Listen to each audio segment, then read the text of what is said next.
We go with Sizzler. We go with Sizzler. Don't go just yet.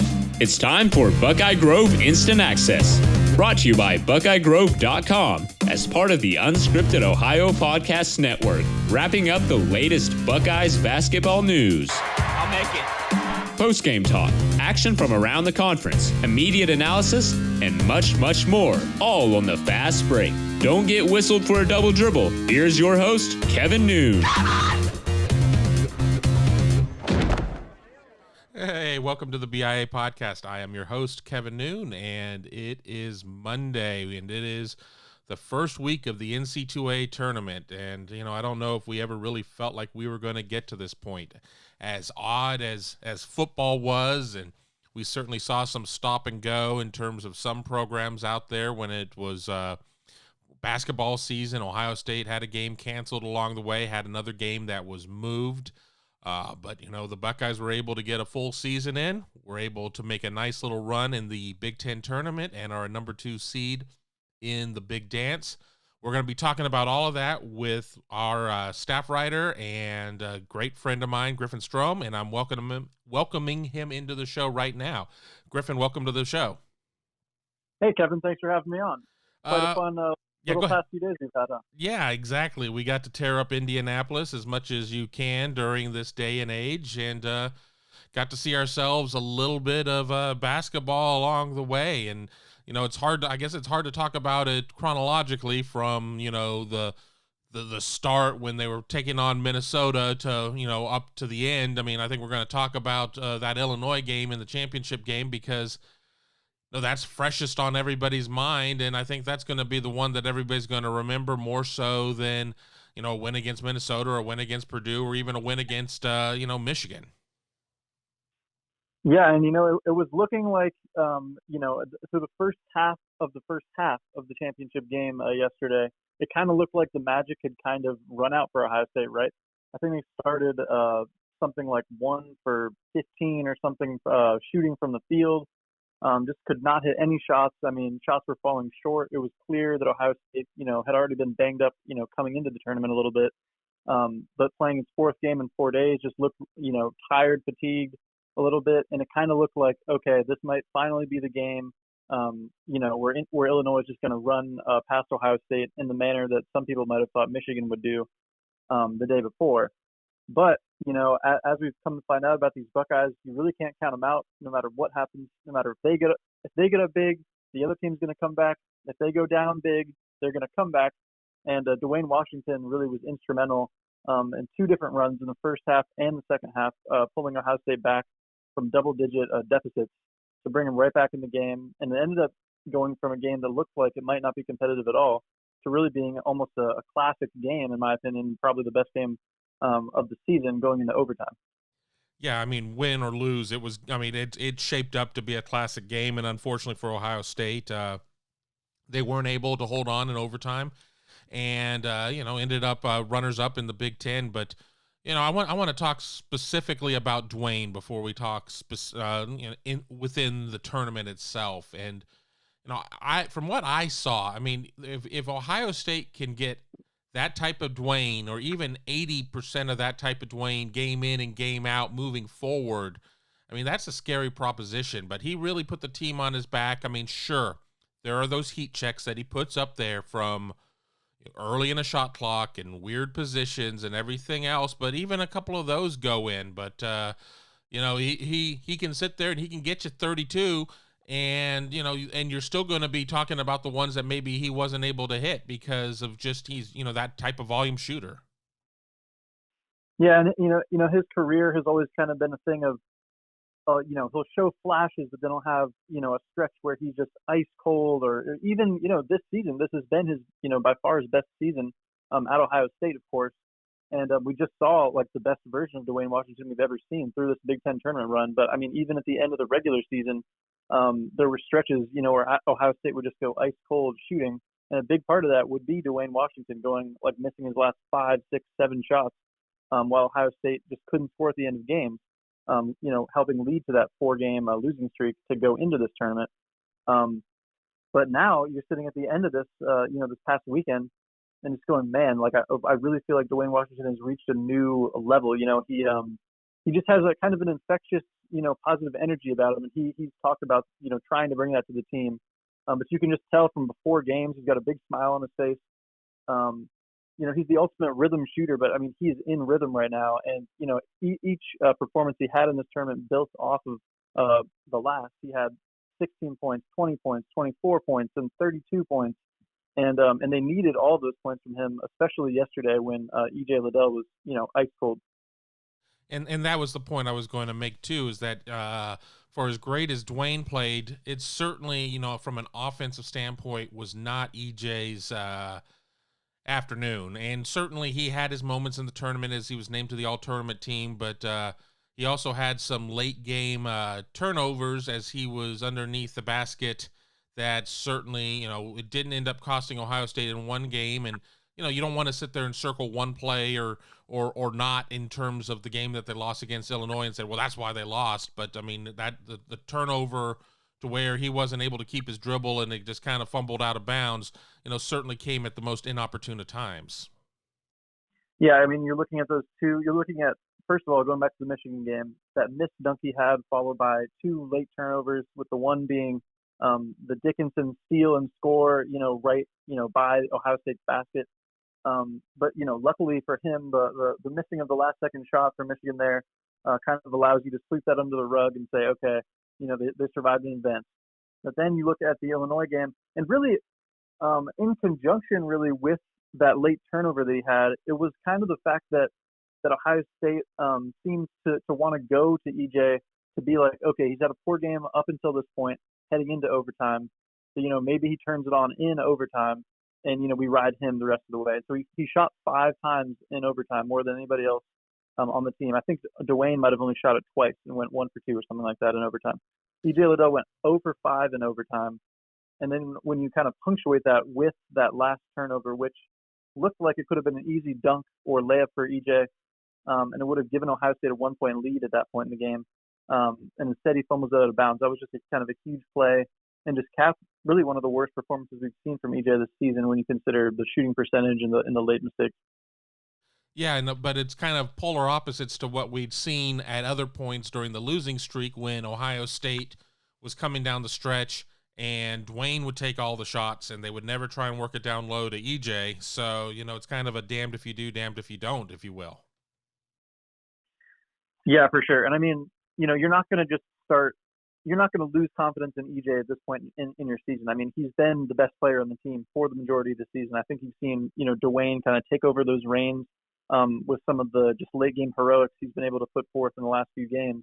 But I mean, even in the second half of the Michigan game, up until those final couple of minutes, EJ had a huge second half in that game too. It was him and Washington just making shot after shot to get Ohio State a little bit of a lead, even though they kind of coughed it up there at the end. But I don't think Chris Holman's going to have any less confidence in EJ moving forward just because of some of those things he saw, because he's been absolutely phenomenal this year, and you're still going to ride him no matter what. And that's why they turned to him in overtime of a game in which he was, shooting, a terrible percentage up until that point anyway. They're still going to ride him, and I think he bounces back in a couple of these early NCAA tournament games. You're listening to the BIA Podcast. I'm your host, Kevin Noon, joined by Griffin Strom, and we are talking about the recent Big Ten tournament. When you just look at Ohio State in general from the tournament, what are you going to remember most about the Ohio State run in general? I mean, and I know that, people will talk about that, you certainly don't know. I mean, they can get, they get these big leads and they blow them, but they came back. I mean, you'd already kind of discussed that or whatnot, but I mean, what is the biggest takeaway that you have from those 4 games? I think with this, what it really told me is that on any given day, Ohio State can beat probably anybody in the country. And I say that because they're in a tournament where they're up against several of the absolute best teams in the entire country. And so they're entering this tournament. Ohio State had already knocked off, or already had a win over Illinois, already had a win over Iowa. Those are, a 1 and a 2 seed in the NCAA tournament. However, there were teams that Ohio State came into this tournament in the Big Ten that they hadn't beat. And they exercised 3 of those demons in their very first 3 games of this tournament. So they beat Minnesota, which was a loss they hadn't gotten a chance to avenge in the regular season. They beat Purdue, which was a hump they couldn't get over in 2 different games in the regular season. They beat Michigan, who they played super close in the first game, but obviously couldn't get past. So at that point, maybe you were thinking that was the ceiling for Ohio State. They showed on Saturday that, they can get over that bump, that Michigan hump there. And then they showed once again in the third game with Illinois, all of those games have been single-digit deficits. And maybe if Ohio State has, their starting forward and really a physical presence down low for them, which they, need against a team like Illinois and Kyle Young, maybe that game goes differently. And when you're talking about, that's 2 of the top 4 teams they just played in the last 2 days. And they have wins over both of those 2 teams. So that kind of tells me that on any given day, Ohio State can beat the best teams in the country. And particularly if they get back, the regular starting 5, and particularly if they can not have some of these late game collapses that seem to just be haunting them as of late. Right. And we don't really know what the status of either of those are going to be. I mean, being able to not collapse late like they had in 3 of those games. And then certainly Kyle Young, who is dealing with a concussion. He has several days now before Ohio State plays its first game on Friday in West Lafayette at Mackey Arena against Oral Roberts, 3 p.m. on CBS. I don't know if Ohio State would necessarily need Kyle in that game, but if Ohio State's going to make any sort of run, they need Kyle Young. And, second concussion for him within a small window of time. Chris Holtman, certainly not a medical doctor. Even if he knew what was going on with him medically, he probably wouldn't share that information and get it out there. I mean, just, how does this team differ without Kyle out there? And, and what are your thoughts in terms of, if he's, do they need him against Oral Roberts? Would they need him in a second round game? I mean, what do you kind of see being the path there if he is, able to get himself cleared? Well, to answer your first question there, I think you kind of saw one of the downfalls of not having Kyle Young yesterday when Ohio State had to rely on Zed Key, the freshman, the big freshman forward. He's 6'8". He's kind of the, EJ typically draws the, your Kofi Coburn or your Hunter Dickinson because he can play really physical down low, but he's only 6'7". You bring in Zed Key, he's about 6'8". He can really bang with the Luka Garzas of the world, just because he's got some size and some physicality to him, even as a freshman. However, when Ohio State had to ride with Zed Key yesterday against Illinois down the stretch in the second half, Illinois brings in their backup center. I'm not even going to try to pronounce the last name honestly because I haven't even heard it pronounced previously. But so Kofi Coburn picks up like his 4th foul or something, comes out of the game. So all of a sudden Ohio State, brings in Zed Key. Liddell gets somewhat of a breather. The Illinois backup center comes in and he's able to just, get offensive rebound after offensive rebound and, score these and ones. He had 12 points in the second half and was just knocking down free throws as Zed Key was kind of behind the ball, coming in as a freshman in a huge spot. So if Kyle Young's in there, that gives you a guy with a lot more, veteran savvy and kind of late game know-how, that's been in these kind of spots before. And I don't think Kyle Young, is giving up some of those offensive rebounds to, a backup center at that stage in the game that we saw, Zed Key just get kind of worked on the glass there. So and Kyle Young, as we've always talked about, he's a guy that just keeps possessions alive. He gets his hands on loose balls. And even in this tournament, you saw he was knocking down threes like crazy. Now, does Ohio State actually need Kyle Young for the first game or two? I don't think so, because we just saw that even without Kyle Young, Ohio State knows how to make it work. Guys like Musa Jallo and to a lesser extent defensively Seth Towns,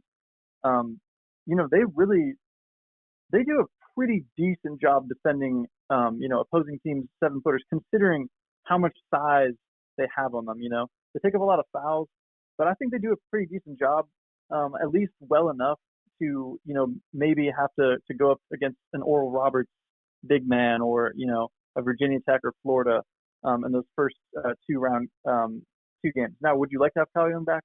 Of course you would, but I think that they can get by in maybe the first 2 games without Kyle Young if they have to. when you look at this Big Ten tournament, you kind of touched upon it. I mean, certainly, I mean, it was, top 10 team after top 10 team, but when you look back at it, just what was the overall vibe of just the level of competition? I mean, there were certain takeaways that I had. I mean, it was the first event that, I'd been able to sit down low with crowd noise. I mean, yes, we'd been to some football games that, had, 20,000 people in terms of like the championship games and whatnot, but we were up in like this sterile press box to where we can't really hear anything. So I'm going to remember that, but just, this is certainly going to probably go down as one of the better Big Ten tournaments of all time, at least in my book, just based on not only the rankings, which are, just the view of, of a few people who are the voters, but just the basketball we watched when it came down to the Final Four of being Ohio State, Michigan, Iowa, and Illinois. I mean, and what were your thoughts? Yeah, I mean, it was just, super high level stuff. I mean, just the physicality, the defense, the offense. Aside from, of course, there was, several stretches throughout the tournament where, teams just couldn't hit shots and the scoring wasn't very high for stretches. Like, as I mentioned before, the stretch that Ohio State kind of opened the game with against Illinois, and even like the first half against Michigan, there were some pretty low scoring, stretches there for multiple teams. But as I said to you yesterday, as we were driving back from Indianapolis, this tournament run that Ohio State went on and just the level of play in general that we saw really highlights how much, all of these teams and, us as, media members and spectators in general, lost by last year's postseason getting canceled, because this tournament alone just felt like, just the highest level of basketball we've seen all season, just the most exciting stretch of basketball we've seen all season. And we didn't even get a conference tournament last year. So, it was just a really great, primer for the NCAA tournament in terms of the level of play that you can probably expect to see, as we wind down the NCAA tournament. And that sounds like a great segue for us to advance the conversation to talk about the upcoming NC2A tournament. We will talk about that here on the other side of this quick break. Hague Water Conditioning has been treating well in city water in Central Ohio with American-made water filtration products for over 60 years. Have a water quality problem?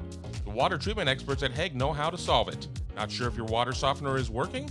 They will test, inspect, and sanitize any brand of water softener for only $20. Schedule a system checkup or water test today by calling 614-836-2195 or visit them online at HagueH2O.com. That's HAGUE H2O.com. Welcome back to the BIA Podcast. I'm Kevin Noon. I'm joined by Griffin Strom, and this is 100% basketball today. And why wouldn't it be? We're right here on the first week of the NC2A tournament.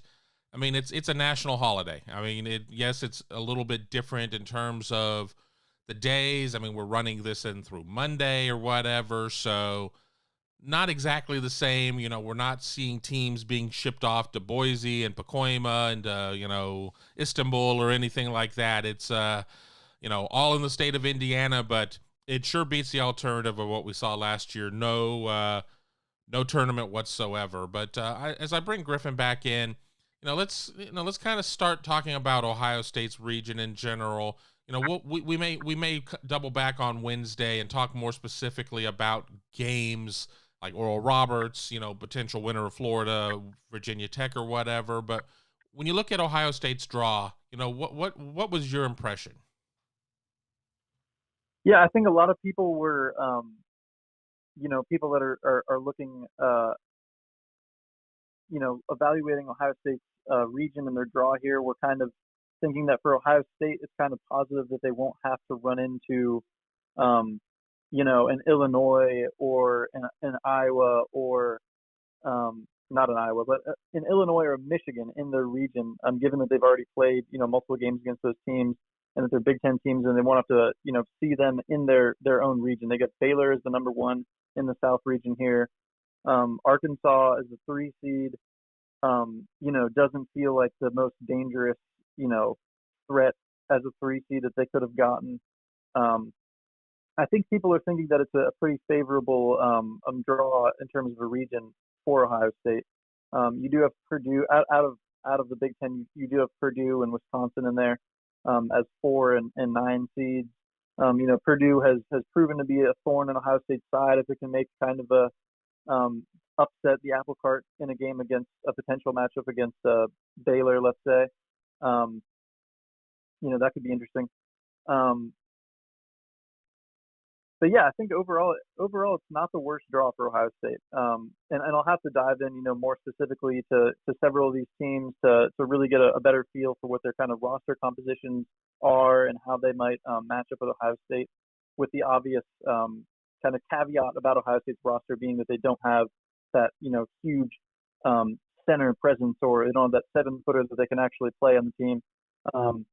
But other than that, my first glimpse is definitely that Ohio State has a pretty positive, kind of draw in the South region. Yeah, when you look at their tournament draw, and obviously there was not a tournament last year, so I'm going to talk about the 2 previous tournaments. And a couple tournaments ago, they go to Boise and they beat South Dakota State, and then they draw Gonzaga, and they play the Zags tough for a good part of the game and just aren't able to overcome. And then they go to Tulsa the following year.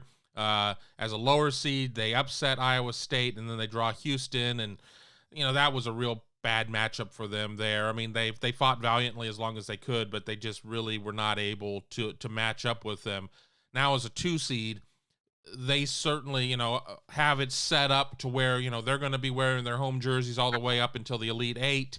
It's certainly they can manage this bracket the way it is, and then it's kind of an all bets are off if they get to Baylor. If Baylor rides all the way through and Ohio State rides all the way through, and it's the tournament. I mean, we know this for a fact. You can go in and submit a 100% chalk type of bracket, and you're not going to win, more than likely. It just doesn't work that way. There are upsets that happen.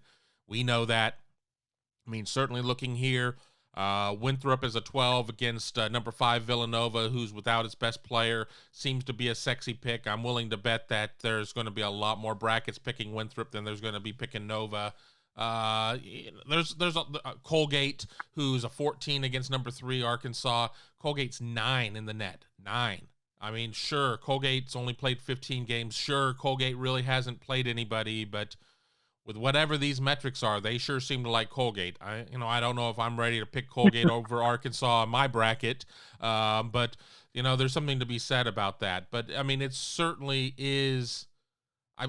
It's not the bracket of death. It's not like the year that Ohio State got sent out to Newark with an underseeded Kentucky, and Ohio State probably was the best team in the nation, and just not able to get it done against Kentucky.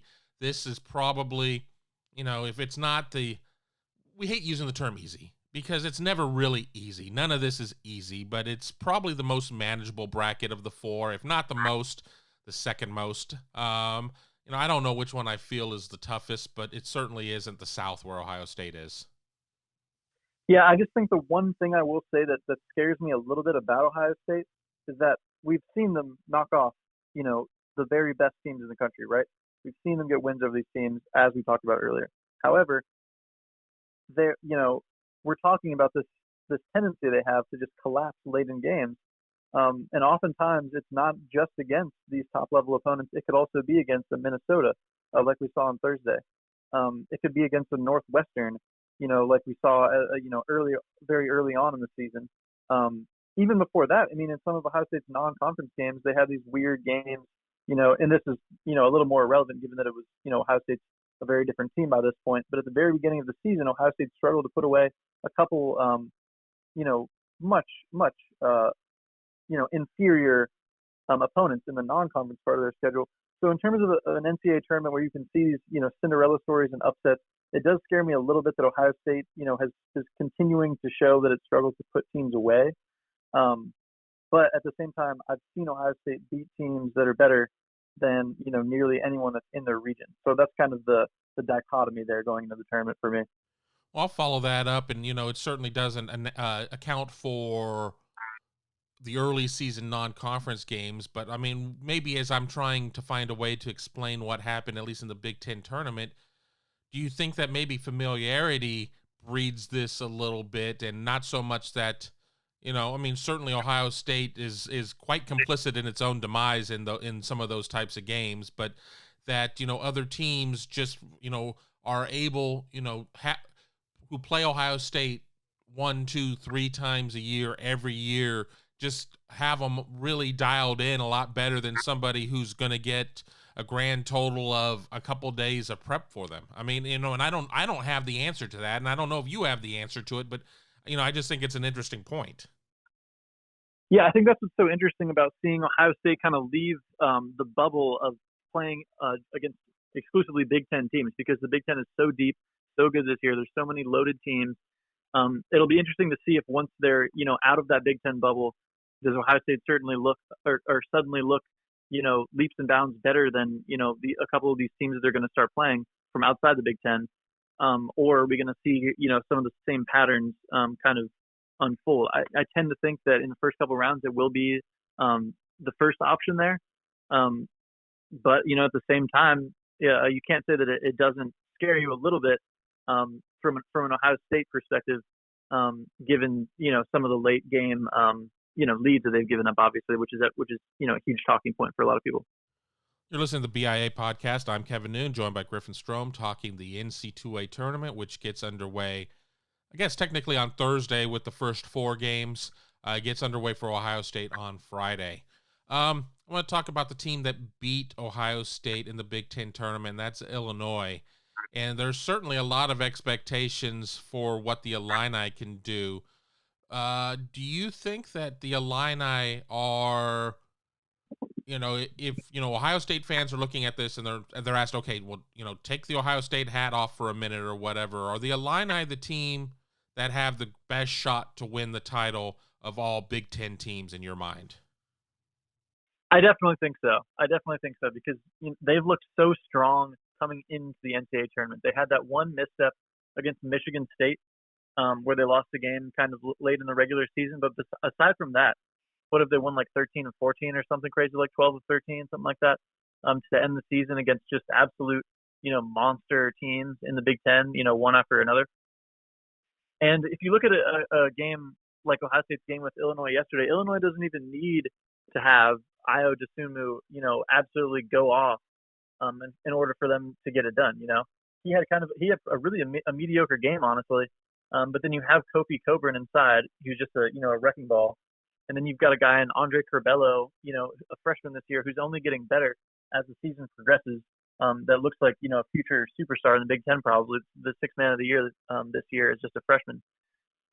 They've got such a talented roster, you know, athletic, deep. The one thing about Illinois is that they don't hit threes exceptionally well. You know, before the game against Ohio State, they have been only hitting, you know, a handful of threes every game. So I don't know if that could come back to bite them.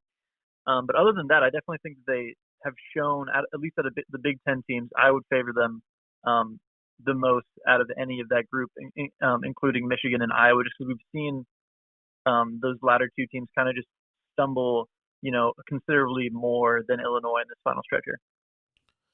I asked this question as just an overall question, not as us recording an Ohio State podcast or anything, but who is the 1 seed that you could see making the earliest exit? And for me, it's going to be Michigan, just because I think that the Isaiah Livers injury is not going to bode well for them. And I know that Livers, you know, down the stretch, you know, it had some up games, had some down games or whatever. And yeah, they do certainly have some other players that can kind of fill that role. But I guess that's more of a matter of what I think about the Zags, Baylor, and Illinois, less than, you know, any sort of rivalry with Michigan or whatever. I just think that they're the ones that could probably make the earliest departure. Yeah, I tend to agree.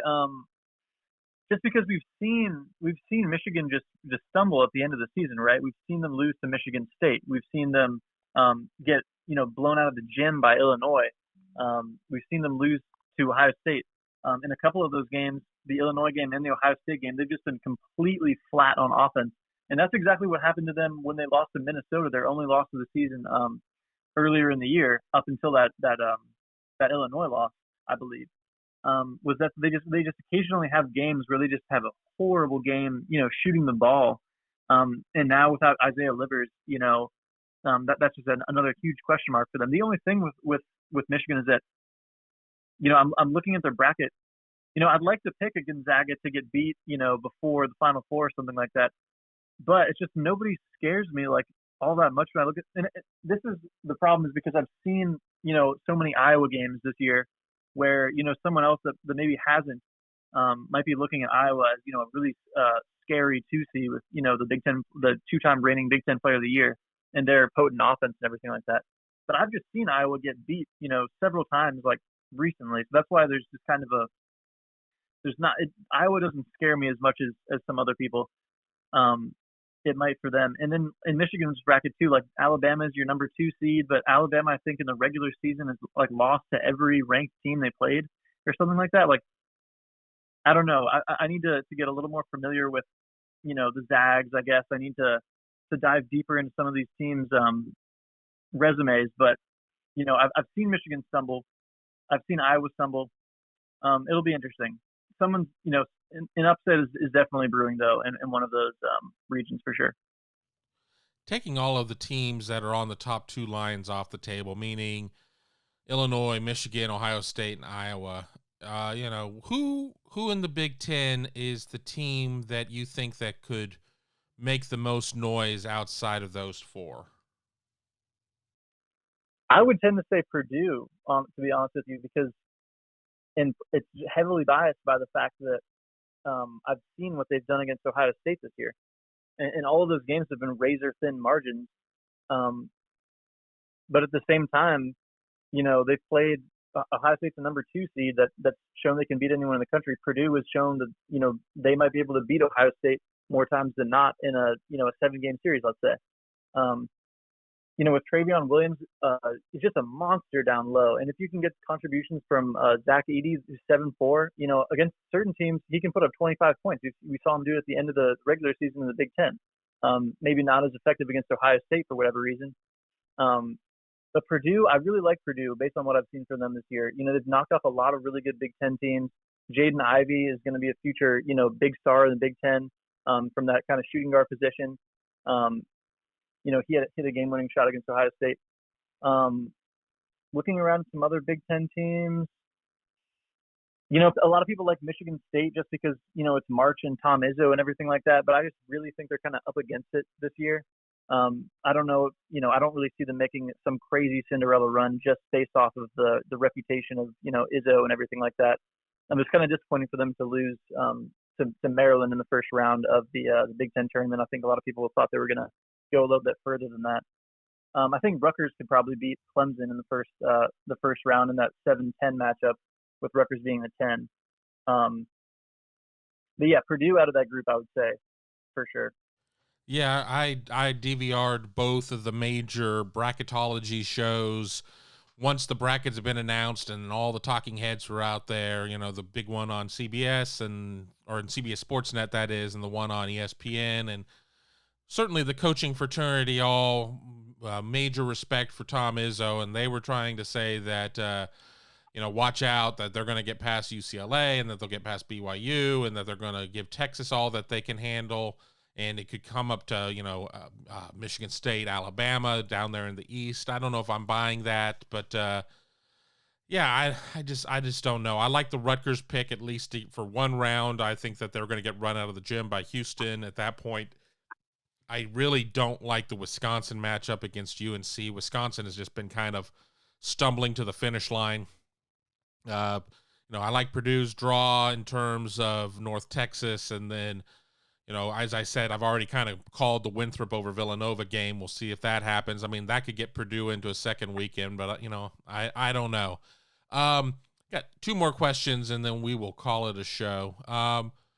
As you look at the bracket, what is that big double-digit upset? And then we're not saying that they were going to have to go to the Sweet 16 or whatever, but what is the one that really draws your eye? I've called one out, and I've got another one in mind, and we kind of talked about this in the car.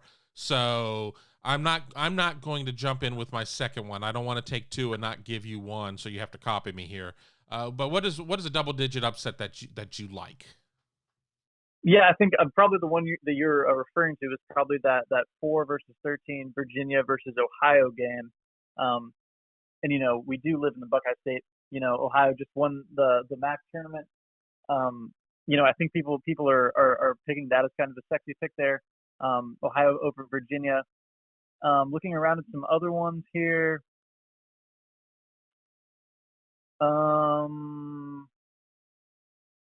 Honestly, I don't even hate, Maryland up against UConn there in the first round, just because Maryland's pulled out some surprising wins this season. A lot of people are talking about that Alabama Iona game, with the whole Rick Pitino angle and everything like that. I think a lot of people were projecting based on some other bracket projections prior to the selection show that Ohio State might get Iona in that first round. And kind of like we were talking about with Tom Izzo, I don't know, is there some type of, Rick Pitino, magic in the air there that could work a first round, a big first round upset there? Remains to be seen. I don't tend to think so. But at the same time, like I said, Alabama's resume kind of is strange to me when I look at it on paper. But other than that, those are the ones that jump out to me, I guess, at the moment. I have one more, and that's also in the West and would feed into the winner of UVA, Ohio, and that's UC Santa Barbara over Creighton. And I had the chance to watch about the first half of the UC Irvine game for the, I guess, what is that, Big West? I believe it's the Big West. And it's not so much that I think UCSB is like a top 20 team nationally by any stretch, but I'm not sold on Creighton. I really am not sold on what Creighton is, and I think that Creighton may be a little overseeded. And while I think UCSB is probably seeded correctly as a 12, that's just a 12-5 game that I have my eye on. And on my rough bracket right now, I do have UCSB winning that, but I have a couple of days before I lock it in. But Griffin, I'm going to put it to you. What is your Final Four? We're not going to pick championship game and champion at this point. For people who want to see that, they're going to have to go over to Buckeye Grove and be part of the Horseshoe Lounge to see our final picks once we get closer to the start of games. All right, so I'm going to lock in Illinois as my my most confident Final Four pick at the moment, coming out of the Midwest region there. In the South region, I'm just going to go ahead. We're gonna roll with the Buckeyes. The Buckeyes are going to make a Final Four run, which means we're going to see a fourth matchup between Illinois and Ohio State this season, with two Big Ten teams getting in there on that side of things. I need to watch more. I need to learn a little bit more about Gonzaga because, I want to say that they're not going to make it there, but like I said earlier, Iowa at that number 2 just really doesn't scare me that much. I think the Zags, I think Gonzaga probably makes it to the Final Four as well, which gives us 2 number 1 seeds in there. And then I think Michigan can definitely get upset. I don't know who is going to upset Michigan, because Alabama, once again, their resume just really kind of bothers me when I look at it with some of their weird losses to ranked teams that aren't exactly elite. But I think a lot of people are high on Alabama. Coming out of SEC championship game, the SEC championship win, and we're gonna put Alabama in the Final Four right now over Michigan. But I'm not sold 100% on a couple of these picks. So these might definitely change before they're officially locked in. But that's the 4 I'm rolling with for right now. Well, you have the same 4 that I do. So, I have it here printed off on paper. I printed off my bracket that I have in the Yahoo Tourney Pick'em. Be sure to compete in that for a chance to win $50,000. We have a Buckeye Grove official bracket as well. If you want to join that and you're not a member, email me at kevin@buckeyegrove.com and I'll give you the password to that. But yeah, I think Illinois is the one that I'm most confident in. I think Gonzaga is the second most. I mean, they're undefeated for a reason. I mean, okay, I get it. They play in a lesser conference, but they've won everything that's been put in front of them so far. That game that they were supposed to have against Baylor that got canceled. I mean, that just that probably would have told us a lot more about both teams. I'm not sure where Michigan gets knocked off, but I just think that it's a pretty decent path for Alabama to get there. And, I just think that Ohio State matches up well. I think Ohio State and Baylor they're a good matchup for one another. And I think it's just going to come down to who has the better night there. And that kind of makes it a coin flip. And being an Ohio State show, I'm going to take Ohio State. But beyond that, I'm not sure. One final question that I just thought of. I put a poll on Twitter earlier on Monday saying, what is your bracket strategy? Ride with one, or I like options? I'm a one bracket guy myself. What about you? Man, I used to do several. I don't know if I can handle more than one bracket, to be honest with you, because then I started second guessing my other picks on other brackets and things of that nature. I feel like I gotta ride with one bracket for sure. Well, there you go. It's like I can't do the thing where I've got 5 different fantasy teams, like it's just too much. It's too much managerial pressure.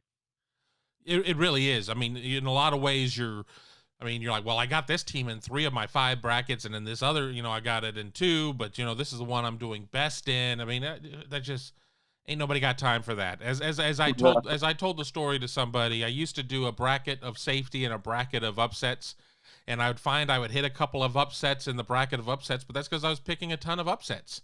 And then, I would look good in the bracket of safety because, more often than not, your higher seeds are going to ride through a good part of it. So, I had 2 brackets that had a lot of upside to them, but I never was able to get into the money in anything.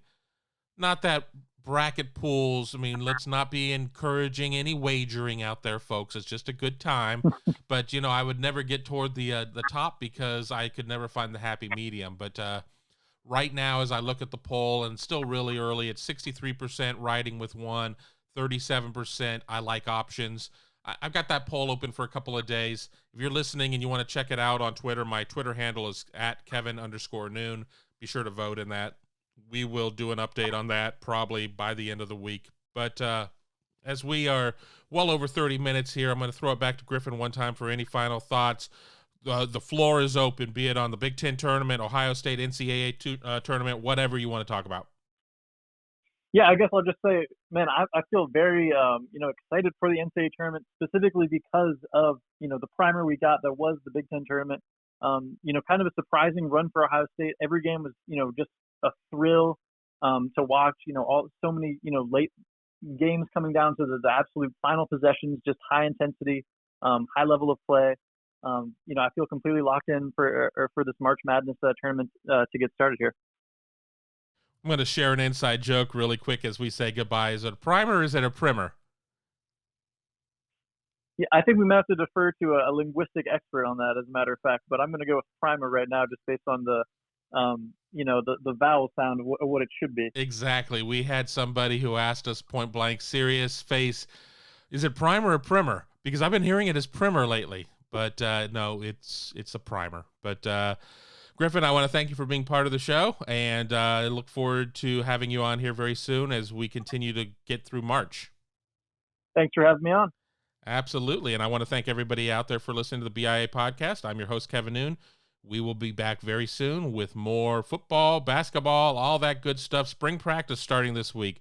Talking to Ryan Day later this week. Going to get some coaches, hopefully. The seasons are converging, so going to be plenty to talk about, but we'll talk to you here very soon.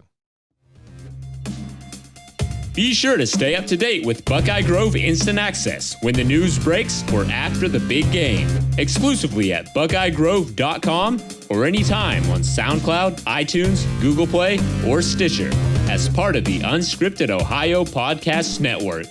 Hit that subscribe button so you can stay in the know and never miss a single episode.